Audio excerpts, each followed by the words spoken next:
આ સદંતર બનશે. શું એવું લાગે છે કે આવનાર ભવિષ્ય એમનું કેવું હશે?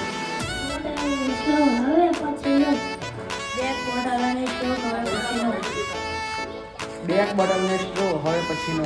મમ્મી હવે શાકભાજી લેવા જાવ તો કપડાની થેલી લઈને જાવ. પાક્કું? સારું કહેવાય. તમે સ્કૂલોમાં જઈને કહો ને તો છોકરાઓમાં જાગૃતિ આવે. C2C પરિવાર આપની માટે ખૂબ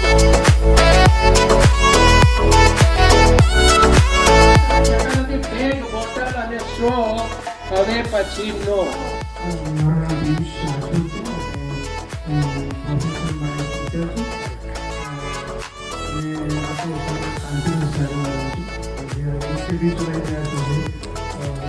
પ્લાસ્ટિકની ઓછી કરવાની વાત છે એ બહુ ટાઈમથી સરકારમાં છે અને આઈ થિંક હાલ આવી ઇનિશિયેટિવ છે. આવું આ ઇનિશિયેટિવ ઇન્ડિયાથી ભારતમાં ફેલાય અને થવું જોઈએ એને હું ઈચ્છું છું. હું તમારા લોકોનો C2C ફાઉન્ડેશનનો આભાર માનું છું કે તમે લોકો અહીંયા આવ્યા અને અમારી સોસાયટીના લોકોને અવેર કર્યા કે સિંગલ યુઝ પ્લાસ્ટિકનો યુઝ નહીં કરવો અને ખરેખર સાચી વાત છે કે એ કેન્સર કરે છે એટલે એનો બને એટલો યુઝ ટાળવો. પ્લાસ્ટિકની સ્ટ્રો જે જ્યુસ પીવા માટે હોશે આપણે આપણા બાળકોના હાથમાં આપીએ છીએ, ખરેખર તો આપણે આપણા હાથે જ બાળકોને ધીમું ઝેર આપી રહ્યા છીએ. જ્યારે કંઈ પણ ખરીદી કરવા જઈએ તો કાપડની થેલી ઘરેથી લઈને જ જઈએ એવો આજે સંકલ્પ કરીએ. આજથી જ નક્કી કરીએ કે હવે આપણે પ્લાસ્ટિકના જબલા નહીં લઈએ અને પ્લાસ્ટિકની બોટલ નહીં, પ્લાસ્ટિકના કપમાં ચા પીવે છે તે પણ હેલ્થ માટે ખૂબ બહોળા પ્રમાણમાં નુકસાનકારક છે, તો એ પણ અવોઇડ કરીએ.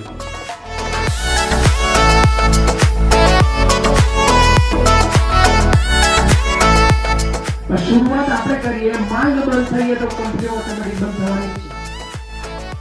માંગના લીધે કંપનીઓ પ્રોડક્શન કરતી હોય. માંગ જ ના સમજો તમે જબલા ના વાપરતા તો કોણ જબલા કઈ કંપની કરશે? બનાવશે ના બનાવે. તો આપણે શરૂઆત આપણે કરવાની છે. કપડાની થેલી દરેક બહેનો પોતાના ઘરેથી લઈને નીકળે. ફેરિયાઓ અહીંયા આવતા હોય તો ઘરમાંથી જ એક કંઈક બર્તન લઈ નીકળો કે તમે જબલું લઈ તમારા કપડાની કાપડની થેલી લઈ નીકળો કે તેની અંદર તમે બધું શાકભાજી લઈ શકો. અંદર શું કરશો? 2 મિનિટ તો કામ છે. એની અંદર તમારા ઘરની અંદર આપણા જબલા બંધ થશે. તમારા આરોગ્યને બચાવવા માટે, તમારા બાળકોના આરોગ્યને બચાવવા માટે, તમારા બાળકોનું ભવિષ્ય અંધકારમાં ના મુકાય એ માટે તમે બધાને આજીજી કરી રહ્યા છે. હું જાતે એટલે કદાચ અત્યારે લગીને અમે પણ જાણે અજાણે જે તમે જબલાની વાત કરી કે જે વાત કરી એ વાપરતા જ હશું, પણ હવે સંકલ્પ કરી કે બને ત્યાં લગીને નહીં, જેટલું પોસિબલ એટલું આપણે એને એવોઇડ કરી શકીએ, જે આપણી આવનારી પેઢીને જ લાભદાયક છે. બધી ગાયો પ્લાસ્ટિક ખાઈ જાય છે. આપણને આટલું બુદ્ધિ છે કે આપણે નથી ખાતા, પણ એ પ્રાણીઓમાં બુદ્ધિ નથી હોતી. એ લોકો ઘણીવાર પ્લાસ્ટિકની થેલીઓ ખાતા જોઈ છે. એટલે રિક્વેસ્ટ છે અને આ લોકો જે કામ કરે છે એના પરથી તમે થોડુંક સમજીને જાતે પ્લાસ્ટિક બંધ કરીએ તો સારું રહેશે, આપણા માટે બી અને જાનવરો માટે બી. Thank you. જય હિન્દ.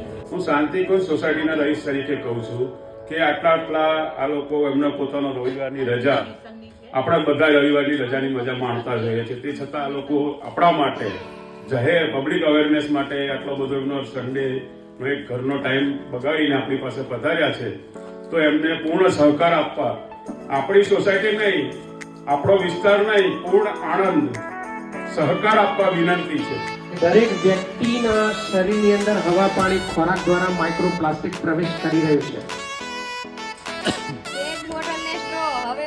હા વાત ચાલ.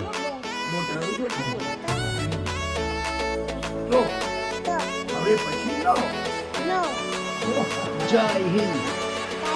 જય Hind. Good initiative, I really appreciate it. અને બધાએ આમાં પાર્ટિસિપેટ થવું છે અને આ આપણા માટે ગુડ છે કે આપણા ફ્યુચર જનરેશનને જેવું આપણે આપ્યું છે એવું એ લોકો યુઝ કરશે. તો અત્યારથી જ આપણે કહેતી જોઈએ અને આપણા ફ્યુચર જનરેશન માટે અત્યારથી જ કરી દઈએ. Thank you. જય હિન્દ. એમ કંઈ બોલશે જ નહીં. નહીં બોલે નહીં.